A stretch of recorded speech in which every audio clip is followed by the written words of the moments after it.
Folks, welcome back. Folks. Hold on. Folks. I bamboozled you there. My name is Rudy. You're watching Alpha Investments. Today we discuss the news, the pops, the drops, the things that bamboozle and do twirly bird circles, and the things that go to zero. Today we have an update. You guys keep blowing me up. I'll do an update. It's a little early. Flesh and Blood Rosetta does not come out until like flipping September.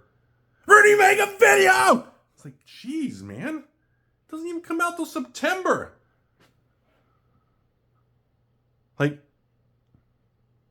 Anyways. So, this is what I know so far. Which is not very much. I just pretty much accumulate the knowledge and messages that you all send me, and I regurgitate it back to you guys inappropriately. First, Rosetta. To me, and at least what the messages that you guys have said, people are calling this set Tales of Aria 2.0. That's the first thing people are telling me, which I don't think it's a bad thing. People love Tales. So, I believe it's set in the same Aria universe. That's kind of, why it looks like that with the trees and nature kind of thing. And, this is me trying to be smart. It seems to feel like that, okay? But, according to the website at least, it states it's all about arcane stuff, rune chant stuff, wizards, all that kind of support. So that kind of thing makes me think it's more like an Arcane Rising kind of sequel kind of thing. So that's where that part is, okay?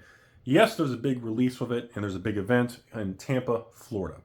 That's probably 4 to 6 hours away from me. We are working on trying to coordinate something with either the convention people there or one of the vendors regarding actually doing some really cool filming, some fun things, doing like a PCG thing, doing some box openings, doing all kinds of cool stuff. It's been a long time since we've done something like that, and it is something we're trying to kind of schedule and work on behind the scenes. I think that would be a really cool thing to do. Actually, Tampa is one of the only cities in Florida I actually haven't been to. I think there's only like 2 cities in Florida I actually haven't been to. Kind of crazy, huh? I first want to get that in the open. And so be aware, this is a long ways off. I just wanted to at least discuss it with you all, okay?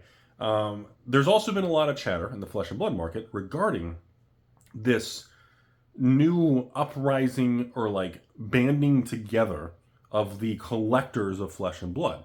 A lot of patrons and a lot of you all sent me messages of all these different YouTube channels, larger and smaller, making videos talking about like collecting and investing in flesh and blood again. And they were showing their collections and the old cards and things like that.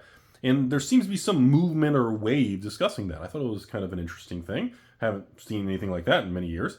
There seems to be a lot of excitement regarding that. I'm not sure if that's going to have legs. I'm not sure if it's a kind of a coordinated thing to kind of bring awareness.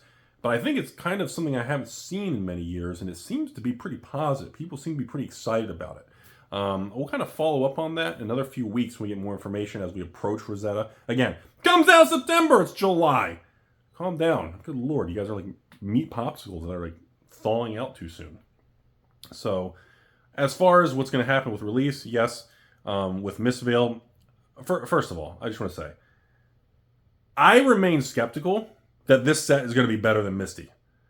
Misty, dude, you're putting the bar so high up, like, it's like when I was younger with more hair. Like, dude, Misty's bar is so high. I'm skeptical they're going to be able, LSS can top Misty, okay? Like, they had a nice little uptick with heavy hitters, and then Misty was pretty fucking successful. And I'm very curious to see how we can transition from Misty to any other set when people, like, you ask any fab person, like, out of the last few sets, what are your favorite sets? Some people still say heavy hitters. Some people still say Dynasty. Some people still say Dusk Till Dawn, hunting those beautiful angels and beautiful marvels and sketch cards and all that stuff. But people are obsessed with the Misty set. So of course, no one's, bright lights, ooh, the evil bad set, ooh, the fallen empire. People are so flippin' dramatic. But I'm very curious how Rosetta is going to be able to follow a product with like the golden pack, the marvels, the lady, the heroes, like the dude. I don't know, like even the Majestics and Misty, like even the red, like just the engineering of the set.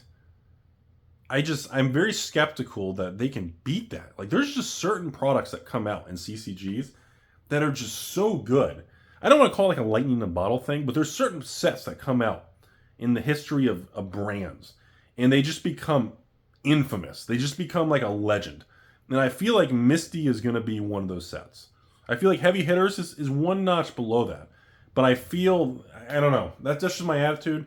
Again, I don't know all the spoilers of Rosetta. I don't know. I could be proven wrong. Could be even fucking crazier. But it just seems like a tough thing to follow when you release such a smash like that. That's all. So going into this in September, yes, before you guys blow up my emails, we're going to do the same thing we do with every other Flesh and Blood set. We'll be, we'll do the little Rudy thing.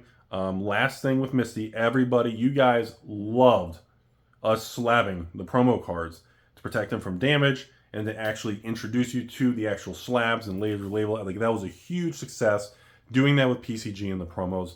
So we are going to be sticking with that moving forward. Okay. So just like many other things, with Flesh and Blood and the promo cards, we do want to slab all of them.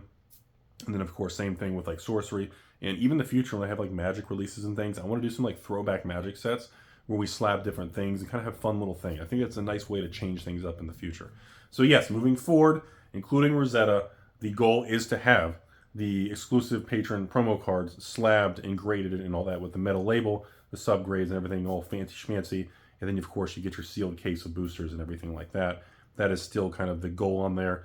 Obviously we do probably the same price we did last time, which was, I think we did like matte plus 20, 30 bucks for the graded card. I think that's pretty much what we did.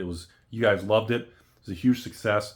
I've been wanting to bring in, because like LSS has been making these like Blitz deck, like rolled playmat kind of boxes.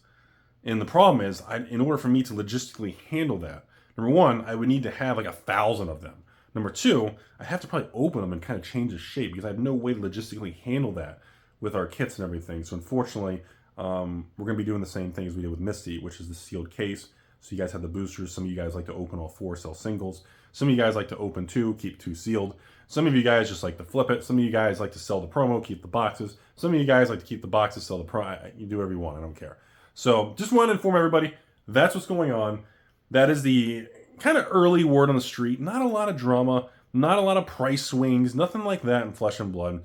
The biggest thing is that people are curious on how Tales of Aria 2.0 can follow such a monster set of Misty. Number two, people are really still pretty pumped about Misty versus Rosetta. And again, it's a couple months away. And number three, yes, grading the promos and everything was, you guys really loved it. So we're going to stick with that strategy moving forward. Most likely, the print run will always be the 1,000. We'll slap the 1,000. So I think that's about it. Oh, and then I just want to comment. I have my cold foil, old Flesh and Blood stuff in the Rudy Vault. People have been asking me to show my old Flesh and Blood stuff. I don't even think I've taken it out for it's probably like a year or two. If you guys actually want to see that, comment below, and I'll actually pull I got a long box like this, probably, I don't know, 500 to 1,000, with all the old cold foils and like the special Majestics and, the pink stripe alpha ones, all that stuff, like from the very beginning that I used to collect. And when I bought a lot of collections of the old Flesh and Blood and everything, I still have a lot of that. If you guys want to see something like that, you can comment below. And I don't know if everybody wants to see old Flesh and Blood cards, but let me know. Besides that, thanks for watching. Hope you all have a beautiful day. I'm going to head out of here in a really, really fast manner, so calm down.